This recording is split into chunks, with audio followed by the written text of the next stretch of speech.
Alright. Welcome back everyone dito sa Deep Dive. Officially, ito na po. We have passed a new milestone. More than 1,000 episodes na po tayo on our Deep Dive, under our Deep Dive banner. Obviously, kung titignan mo yung the totality of our vlogs and all, siguro we are in thousands, several thousands, siguro 2,000 or 3,000 nang na-upload natin, including on our YouTube channel, among others. But as Deep Dive, as podcast of Deep Dive, officially we have passed 1,000 episodes, which tells you gaano tayo ka-invested dito sa maliit natin na proyekto, or some would even say yung maliit natin kilusan. So let me first of all thank everyone very much. Yes, including mga haters natin and trolls, but kidding aside, of course, yung mga supporters natin, mga originally kameta natin na naging ka-deep divers natin, ang mga kasama natin dito.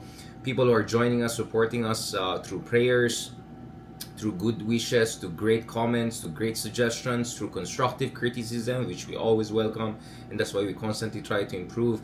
And of course, all sorts of different supports that you have been, making sure na to undergird itong effort natin. As you know, hindi madali to have a semi or increasingly professionalized approach dito sa vlogging. What started as kind of a hobby, as a way to get things out, as a way to make sense out of the 2022 elections, eventually, I thank God, nag-crystallize into something much more solid, something more robust. And now, of course, we're in a position to have all of these different studio style, production style kind of approaches. And none of this would have been possible if not for the enthusiasm, for the support that you guys have ensured throughout the years. Of course, whether ito yung membership and subscription nyo sa different channels natin, whether ito yung mga stars, whether ito yung mga stickers, and all sorts of different support that you have sent throughout the years. Ito ba ay hindi lang tumulong sa atin pagdating sa logistics and the basically like the material reality of itong podcast natin, but it also gave us a sense na baka naman may pake din ng tao sa sinasabi natin, because sometimes it can get very lonely, sometimes it can get very tough, kasi inisip mo may pake bang tao sa sinasabi natin, meron bang saysay itong sinasabi natin, or alam mo may saysay yung sinasabi nyo, but are we getting across? Is the message getting across? Are we resonating, kumbaga? Siyempre, at the end of the day, tao lang tayo. Enthusiasm can carry you through one episode, maybe 10 episode, maybe even 100 episode. But if you're gonna do 1,000 episode or thousands of different episodes, hindi na po enthusiasm lang yan. Dedication na yan. Commitment na yan. Basically, it's institutionalized na yan, diba? So that's why I always keep in mind na we wouldn't have come this far if not for the support of all of you guys. So thank you so much again for being there. And yes, I'll be honest, trial and error naman tayo dito eh. I mean, if it's television, you know what's my deal on, the way I'm gonna do it on television. If it's in a classroom, graduate studies, you know how I'm gonna approach it. If it's a lecture, if it's a panel talk, if it's a world forum, alam niyo na yung approach ko. You can just watch all of yung mga videos na in-upload natin from our interviews, BBC, CNN, Al Jazeera, our talks in Europe, Japan, US, Australia, Singapore, even China, all of that. You can check that out. But vlogging was always something quite challenging because di tayo sigurado like are we gonna get across? May pakibang tao sa sinasabi natin? Makaka-relate bang tao sa sinasabi natin? Is this too specialized, or masyado ba itong, I don't want to use the word technical, but masyado ba itong esoteric, masyado ba itong moot or academic, so obviously trial and error tayo. So I think some people are it's interesting that some people try to assess the totality ng ating approach by looking at one vlog or one post, an intervention, when in fact it should be the totality of it, no?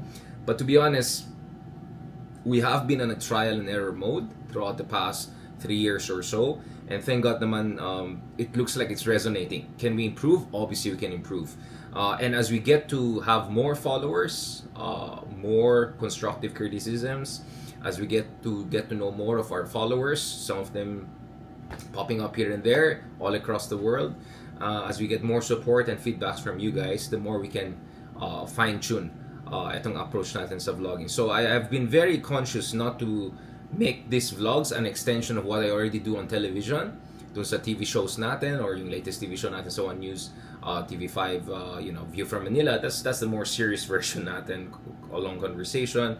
I always want to make sure it's not also an extension of yung mga lectures na binibigay natin sa classrooms, right?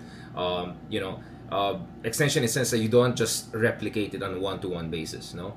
So parati natin sinisigurado na it's something unique, it's something distinct, and you are basically showing a different version of yourself. Exactly. So that's why it's trial and error. So I really appreciate, guys. Pasensya na lang kung masyadong pabebe tayo or pabibo tayo or minsan you get excited. But honestly, I'm not sorry. To be honest, I was never sorry because I knew this was part of a learning curve, and this was part of a trial and error fine-tuning. And 1,000 episodes into deep dive and thousands of episodes into our vlogs, I think, thank God, we have come a long way. But then again, we can always improve, we can always move forward, and we can always diversify. One of the things that I feel very lucky about is also in collaboration. When you invite other people to come in your TV show or to be with you in some sort of formal setting, it's not that hard because established yung mga platforms na yan eh. But I feel very very grateful na on our podcast, personal podcast, despite wala naman tayong pangbigay ng honorarium or gift, hindi naman tayo na prestigious na institution na established for people to just take that as a kind of a basically intellectual compensation in itself, diba? So I think we have to be also very grateful dun sa ating mga collaborators, and I mean it in the greatest sense of the word. Whether it's Justice Scorpio has consistently been with us almost weekly on average, or at least twice a month. Whether it's Sir Ronald Liamas, we have had him at least once a week. Whether ito yung mga kakolabs natin ng mga ibang vloggers, from Mark to Chris, whether ito yung mga regular expert guests natin from Admiral to the Admiral Ong, for instance, and Attorney Christina Conti. So we feel very very grateful now we have had all of these kinds of guests, and we're hoping to actually expand this further.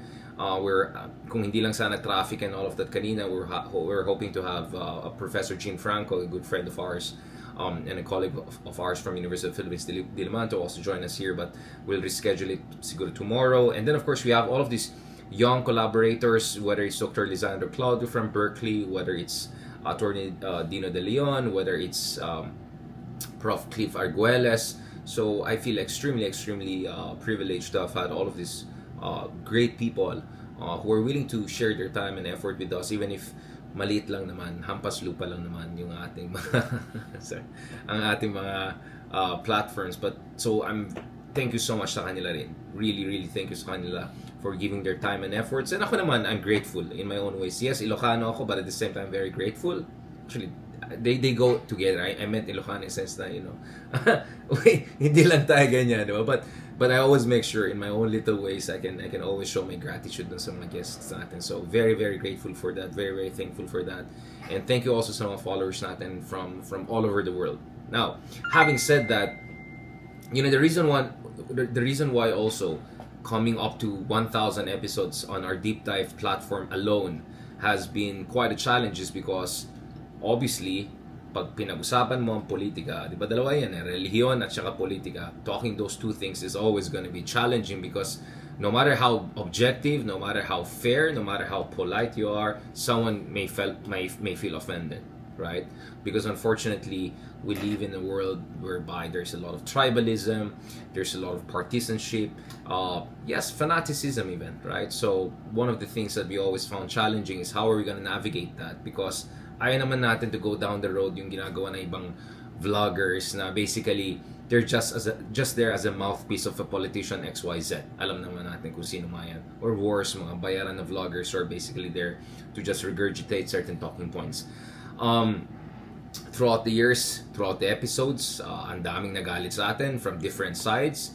But I always took it as a badge of honor. That means we are sovereign minds, we are independent-minded people. But that doesn't mean na gusto natin kaaway lahat. No, I never wanted to be an iconoclast. I don't find it cool na lahat awayin mo just to say ikaw ang pinakamagaling. No, I don't think that's a healthy way. Yes, I've criticized all sides because no side is perfect. And yes, I've incorporated some of the constructive criticism throughout the years because I'm also not perfect. But I think what we have tried to do here is create some sort of a safe space kung saan kahit sino followers mo, kahit anong political persuasion mo, to a certain degree you can find something something reasonable about our discussions here. Now, obviously, yung mga kadidias natin, I'm sure hindi natuwa sa 80% or 90% ng mga sinabi natin, but I'm happy that, there are many people from Davao, from Mindanao listening to us who may not agree with what we say, but they can see where we're coming from. I'm also happy that people, whether from the pink side, whether from the pro-Marcos side, whether from the non-party side, clearly are watching us because they send us message, they send us their gratitude, they send us their constructive feedbacks, they send their questions, their queries, their requests. No, so it's not easy. It's not easy, and it's one thing to teach people in a university context when you can grade students and you have that kind of authority and leverage. Basically, you have an automatic leverage or authority rather, not leverage, but authority. Sorry, authority. It's different thing. You're invited as an expert sa isang television because you're again seen as an authority. Iba yung nasa vlog when you're competing with all of these vloggers with microphones and kung ano yung katrasyan ng ginagawa nilang kaewanan. You're also so it's a different challenge and you're competing with that, and wala na yung mga formal guardrails no? I mean, and tayo matapang tayo, we do things live, diba? Walang script, just go with it, just go with the flow, just explain things. Sometimes Socratic method, sometimes Aristotelian method, sometimes Haydarian method, right? Now, having said that, obviously the past week was quite challenging because we saw a lot of our friends pushing back against some of the interventions we have made in different ways, right? Or mas malungkot pa ito para sa akin, people who should have known better engage in certain line of argumentation na sa aking palagay ay hindi tugma doon sa ating adhikain at hindi tugma doon sa ating mga supposedly pinapaninindigan, diba? So I have been quite disappointed, but to be honest, things have not been as challenging as I thought. I thought things would get crazier and more out of control, which probably means that many people or most people actually agree with where we're coming from. But I just wanted to explain bakit napaka-spirited yung ating interventions over the past week on this whole issue of sino dapat nasa majority, sino dapat sa minority. Because for me, it reflects yung challenge ng public education sa atin. It reflects the challenge of political literacy sa atin. And it reflects the challenge of, I think, complacency and mediocrity sa ating politika. So that's why I felt it's very, very important that even if baka marami sa ating followers ay hindi agree sa atin, marami tao magalit sa atin, marami tao hindi na sumasagot sa atin, okay lang sa akin, para sa akin yan. Because at least, magkakaalaman tayo dito, diba? And at the very least, at least, we can express our opinion and make our stance very clear on certain issues. And at worst, at least, this is a transition phase to move to the next level. Now, let me be more specific about this, no? As I said, the reason why I took issue with Bam and Kiko joining potentially the majority, which looks like almost a certainty at this point in time, I mean, if for some reason that didn't happen, maybe pressure worked, but whatever, is on multiple levels, right? And then idikit natin itong micro-intervention argument natin into a bigger context about the Philippine political landscape and what we want to see sa ating demokrasya in the next 5 to 10 years, right? And then idikit din natin dun sa ating very important point about Project 2028, right? So,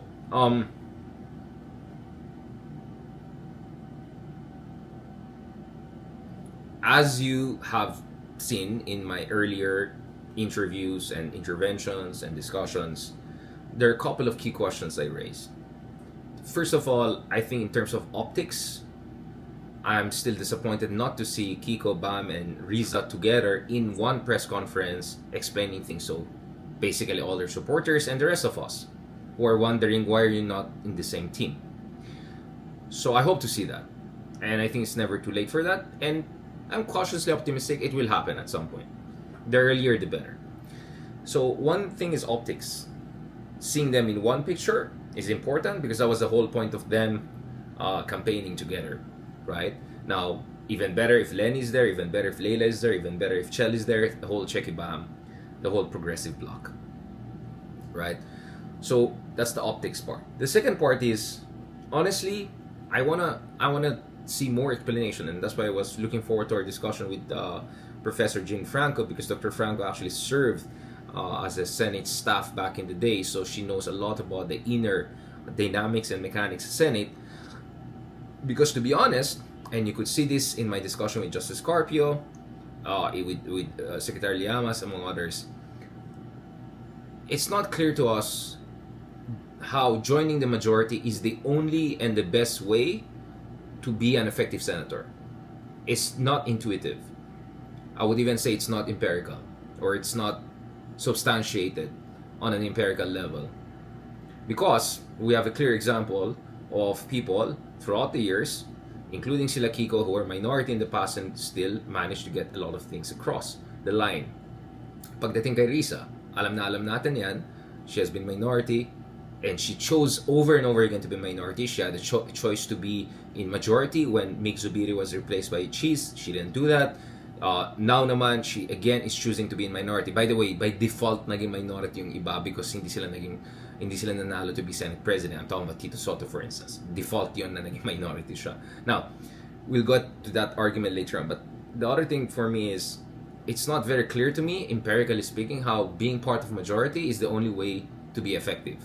I think that argument actually could more make sense in the lower house, whereby yung power of the speaker is, the preponderance of the power of the speaker is quite, I think, self-evident, right? Kumbaga, kung you're not on the right side of the speaker, basically, if you're in minority in the Congress, and there are 300 of you out there, it's very hard to stand out, right? Or to get things done. Mas intuitive sa akin and mas empirically proven sa akin yan in the context of Congress, which makes it even more impressive that Leila de Lima and Chel Jokno decided against joining the majority, despite, for a fact, alam natin na maraming beses they were offered to be part of that majority, and still they decided not to be part of that majority. So for me, again, intuitively and also as a matter of empirical evidence, hindi masyadong clear sa akin yan. And then, of course, there's the more important issue. And this is where there's a big picture element to this. Ilan na nga lang kayo dyan sa so-called progressive, independent bloc, whatever you want to call it. And if you cannot concentrate your forces into one side, how are you going to be effective? Because, logically, the more coherent you are, the more effective you are.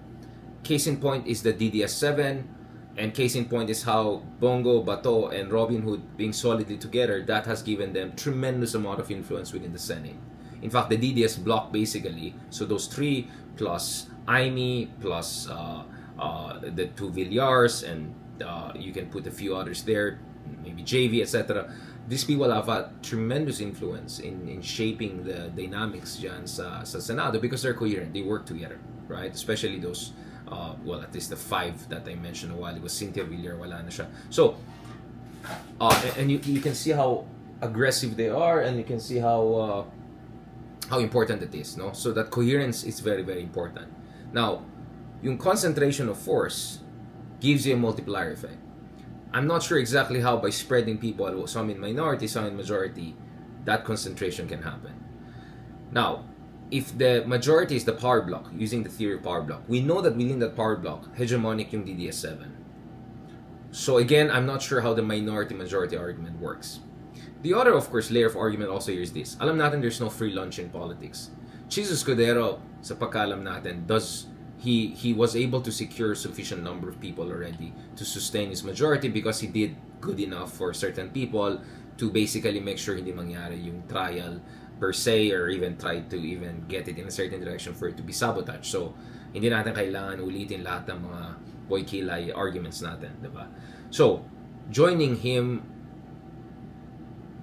I think is gonna come with certain understanding that you're basically making parang vote of confidence kay Cheese yan, which doesn't look good, and I'm not sure how we can justify that. But more importantly, is there a quid pro quo? Or if there is a quid pro quo, which we should assume that's how things work, what is a quid pro quo here?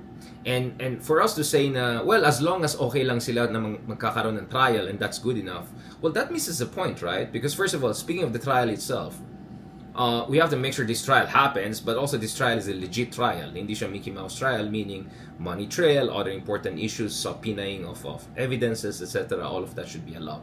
None of that is a given. So just to say, oh, well, there'll be majority, but they're going to be okay naman with the trial, so that's good enough, that misses the point because that's not the whole point. More than that, hindi lang naman yun ang issue sa Senado. The majority may push for some very problematic legislation. The majority may push for very problematic hearings. Should I spell it out? Mark Waleta, if Blue Ribbon Committee, what kind of hearings is going to call for? I'm having a hard time saying you being part of a majority and then constantly criticizing some of the things that the DDS bloc will do. Oh, by the way, Mark Waleta is also part of that. So, you get what I'm saying? So I think it's quite naive for people to say, no, wala, ano na, you're just there with, as long as you keep, Cheese as Senate President, okay na yan, and then you can do whatever you want, and you can criticize Cheese and DDS and all of that. So, I'm not sure I'm very convinced with that argument. So I wanted to hear more reassurance on that, and I'm not hearing reassurance so far. Basically, what I'm hearing is that, wag na kayo mag-ingay, wag na kayo mag-OA, or wag kayo mag-emotional. And then, of course, this is the bigger point, diba? This is the bigger point. Kung titignan mo yung politika, by the way, ang dami pala natin mga kaibigan na sumasali sa atin from Davao and Mindanao and mga res. Alam ko actually marami na sa atin from Davao because I can see that in the analytics, parang top 4, top 5. Mas marami na sa atin from Mindanao and Davao and all our friends than my own people in Baguio, right? But anyway, this goes back to the big issue. Saan galing yung aming interventions? Ano yung paradigm namin? No? Ano yung pananaw namin sa politika? Ito po yung pananaw natin sa politika.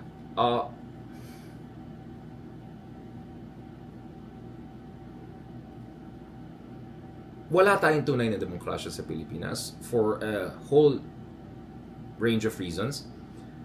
You look at our economy, 40 richest families dominating much of the economic, commanding heights of the economy. A few conglomerates control almost all key services and industries.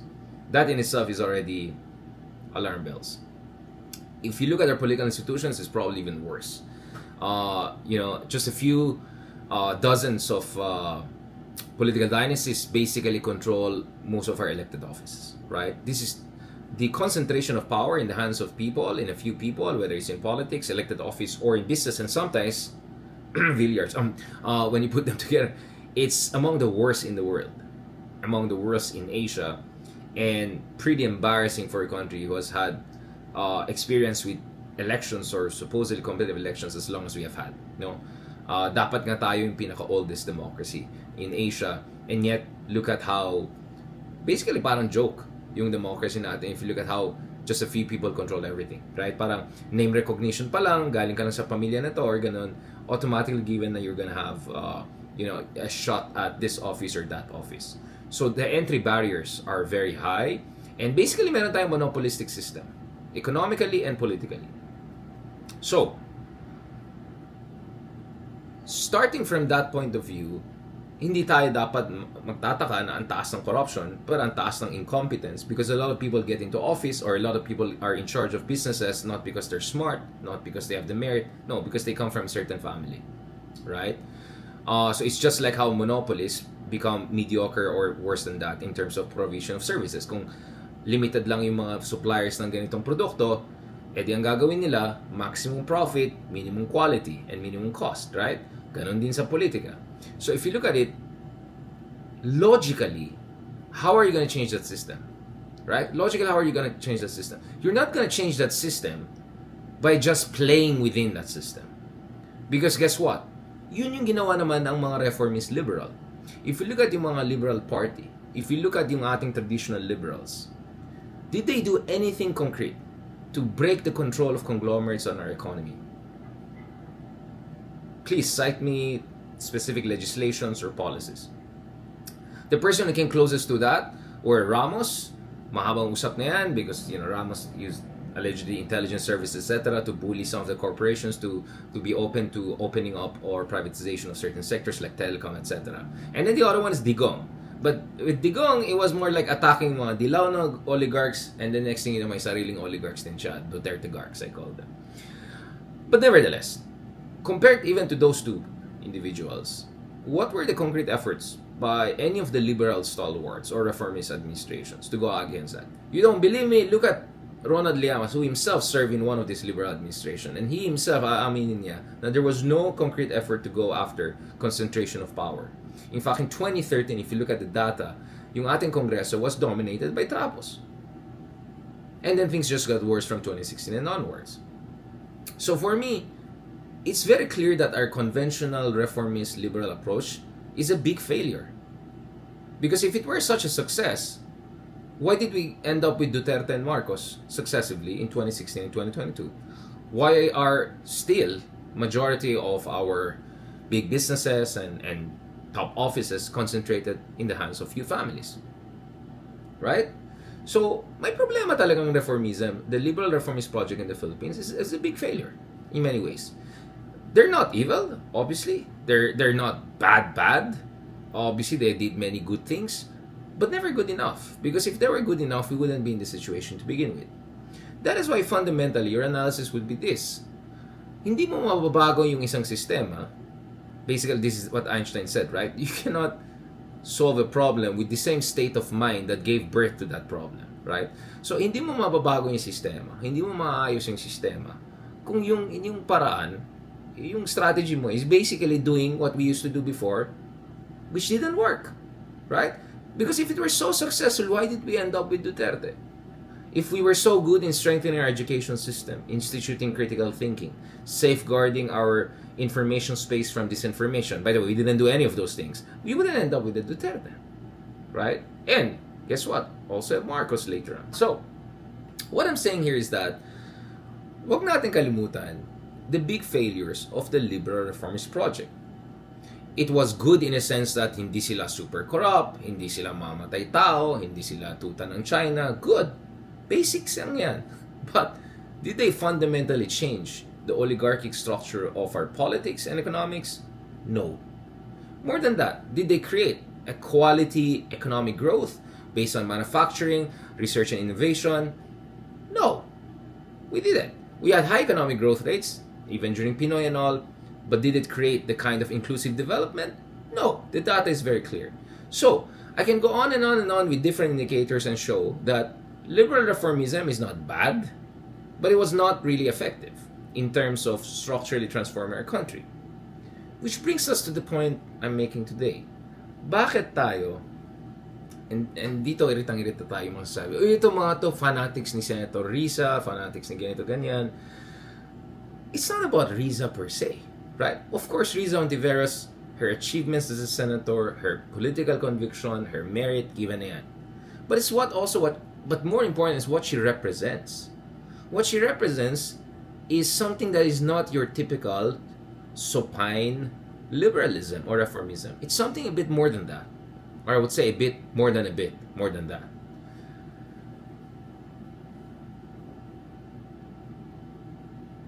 It's a democratic approach. It's a parliamentarian approach. Hindi ito yung radical na komunista or ganon. And it's an inclusive approach. Now, it doesn't mean that we have to agree with Risa Ontiveros and everything, or it doesn't mean that you have to agree with the Social Democrats and everything. Some of us are more conservative. Some of us are socially more, traditional, whatnot. Okay, given that. But, you see, what Risa Ontiveros represented was the idea that baka naman talaga there's an alternative to this swing between reformist liberalism that can just get you this far, and then basically these cycles and paulit-ulit na populist, authoritarian, right-wing, budol, pa-dictator, kapalpakan. Right? So we're just stuck in between these two, while basically ito lang yung pendulum.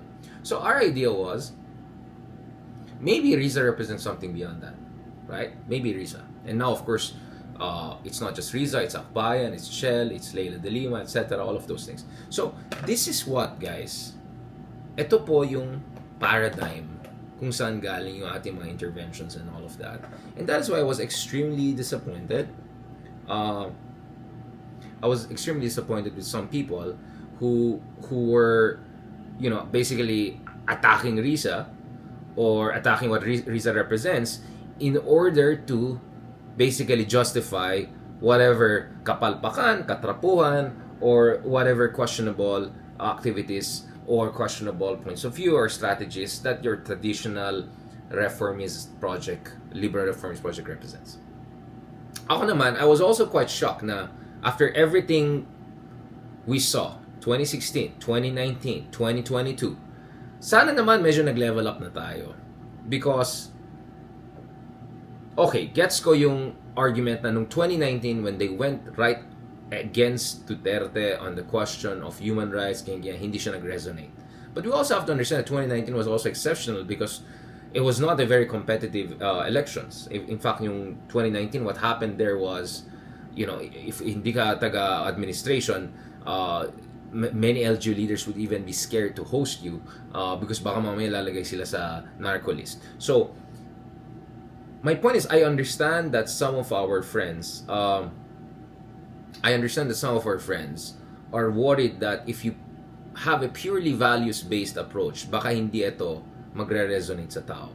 So dyan, sang-ayon ako kay Mayor Leni, VP Leni, that there has to be some sort of pragmatism and literally we have to focus on issues na magre-resonate to as many people as possible and dapat bukas din tayo sa coalition building. On that, I completely agree and that makes sense. That makes sense.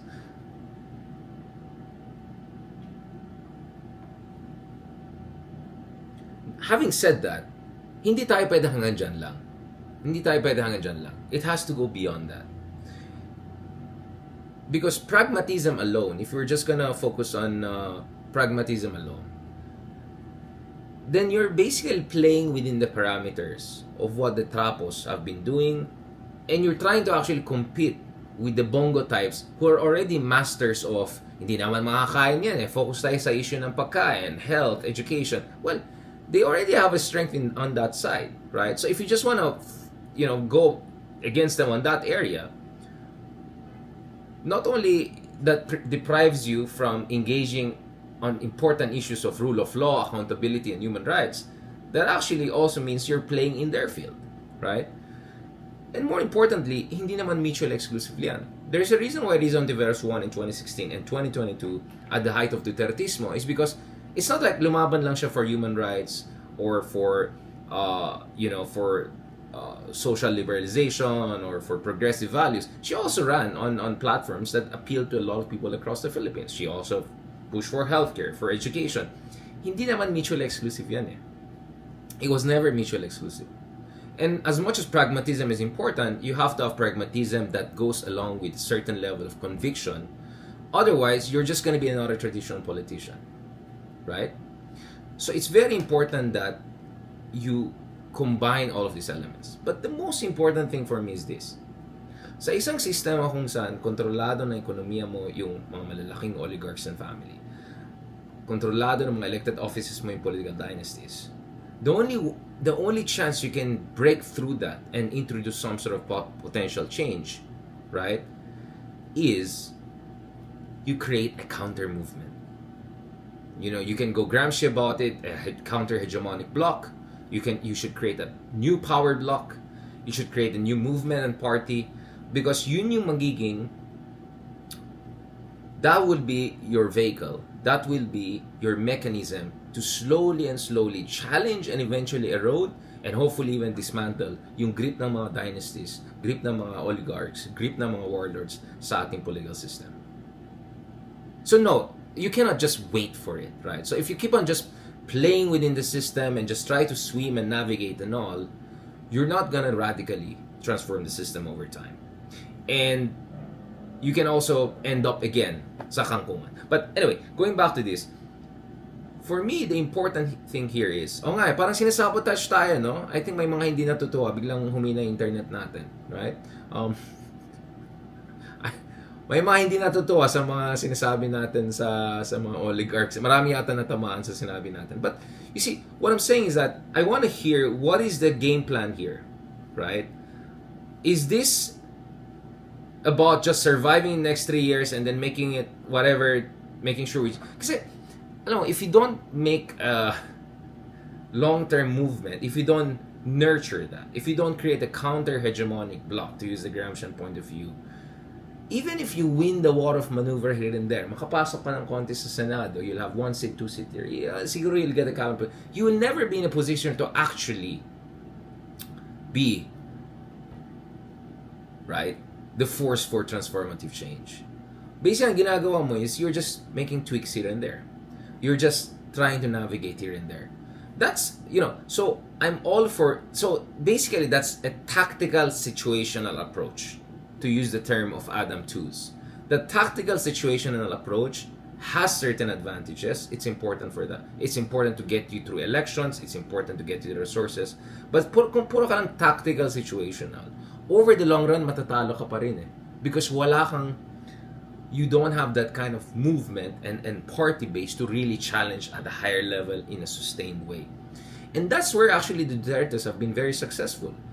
Pwede natin pagtawanan easily yung kanilang puro mga budol na sinasabi ng mga Duterte. We have to get mad at and be enraged by all of their horrible advocacies, which come at the expense of sovereign rights, human rights, etc. But one thing you can give to them is that actually gumawa sila ng sarili nilang movement. You can say, parang kulto yan. You can say it's based on fanaticism. Yeah, whatever. But my point is that they have that coherence and strength. Not only in the Senate, but more broadly. Tignan mo how the PDP Laban slate voted. Look at how they have developed the next generation already of PDP Laban senatoriables.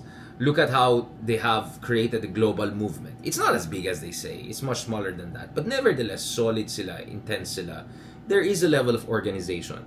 Imagine, kahit bugbog sarado sila in the past months and past year or so, they still hold it together because they believe in something. Mali yung mga ibang paniniwala nila. Mali siguro yung kanilang pag-intindi sa ating mga problema. But they have shown us that if you are solid together, coherent together, you can have a lot of effect. So it's the same thing. If you want to beat them, you have to be able to create a counter movement, right? Whereby you're building your next generation, right, of leaders. You're creating a very strong party there, right? That can fill up presidential cabinet, that can influence discussions in media, that can influence discussion in the policy-making circles, that can win you mayors and governors and local government leaders, diba? Yun yung kailangan mo eh. So it's not about just an individual or two. It's about what they represent. Risa represents that party-building, kilosan, movement, grassroots-based kind of long-term war of position approach to transformative change. While what I'm seeing from the others contenders within the opposition is more this tactical situational that can get you maybe this office or that office, maybe even VP. But alam naman natin, even if you get the vice presidency or even if you get the presidency, and we saw that during Pinoy's time, if you get the presidency pero yung kongreso mo purong trapo, yung mga kalatan ng kabinete mo ay mga tuta ng oligarchs, yung mga all LGUs mo ay ganun, wala rin eh. There's just so much you can do. So that's why what I want to hear is how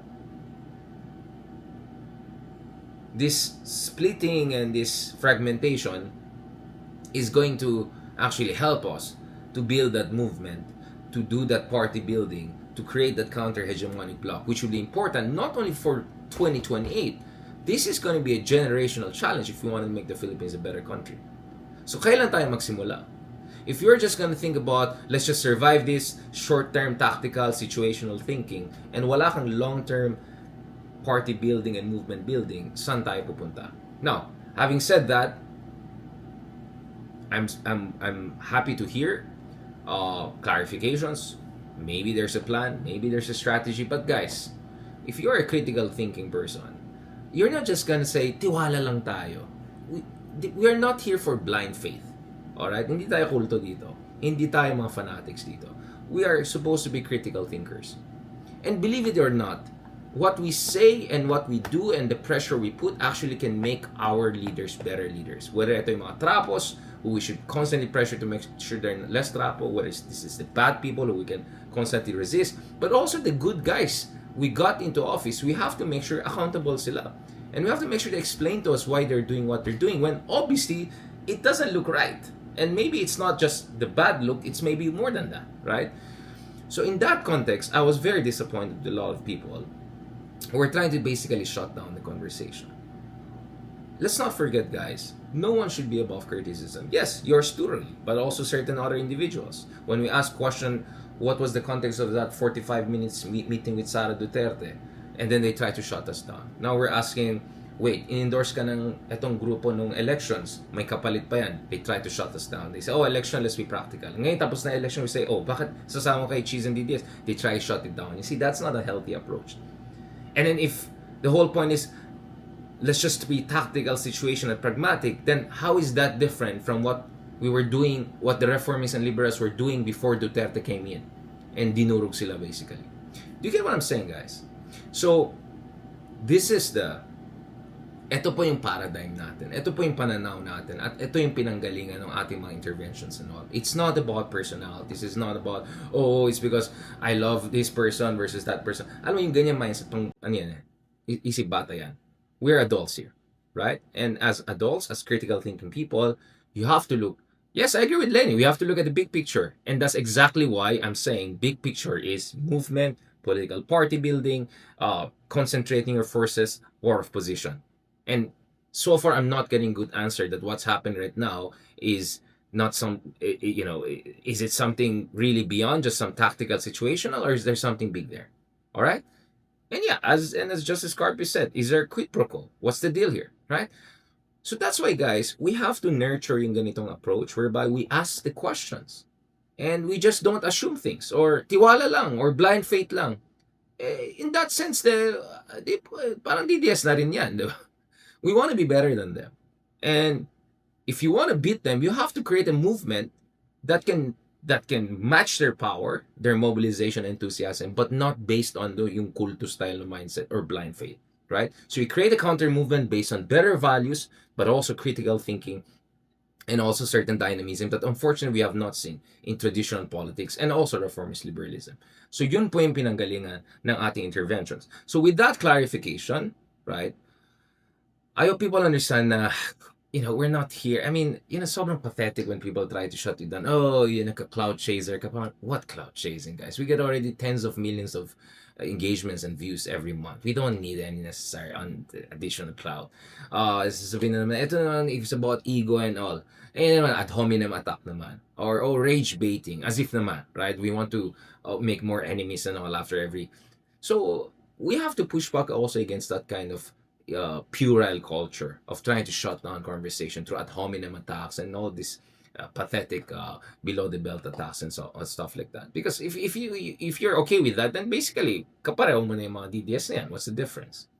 And then even speaking of DDS, remember there are many people who support President Duterte, not because of what President Duterte is, but because because they're so frustrated with the system. Because pagod na sila sa mga kapalpakan ng sistema natin. Because pagod na pagod sila maghintay. They want change and they want transformative change.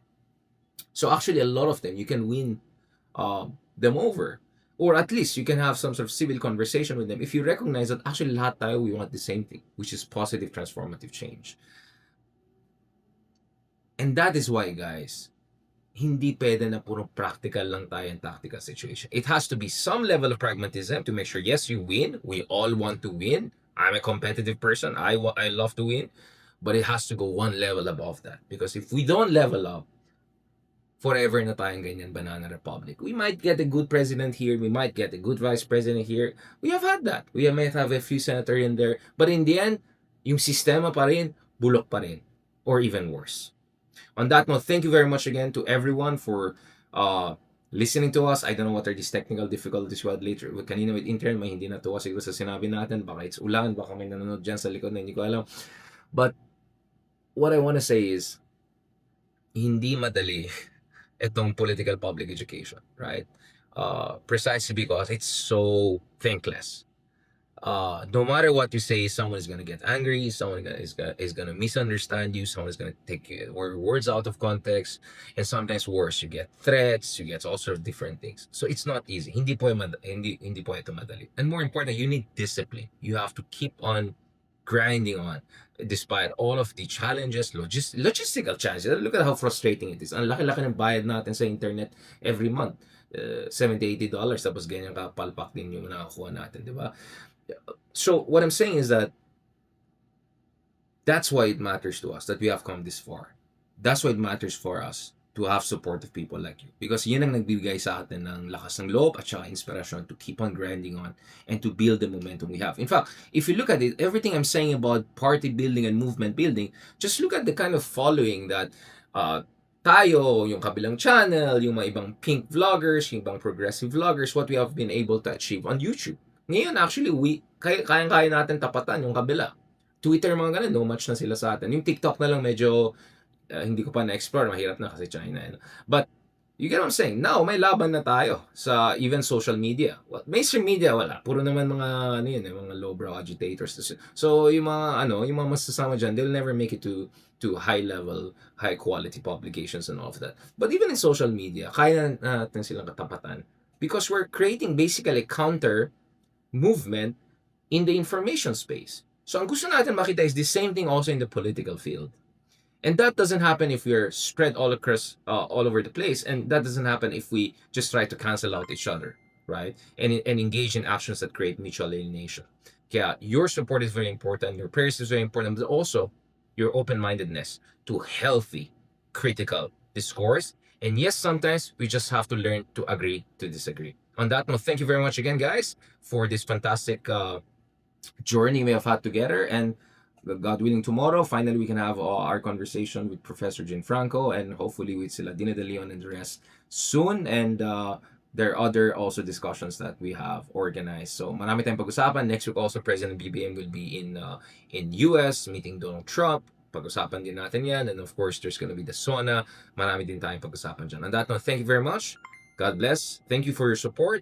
And make sure, and rest assured, we're doing our best na not to let you down, right? And if sometimes we let you down, it's not because of a lack of good intentions. It's because of our human imperfection. But having said that, we try to always keep on improving and fine tuning and to be the best version of ourselves.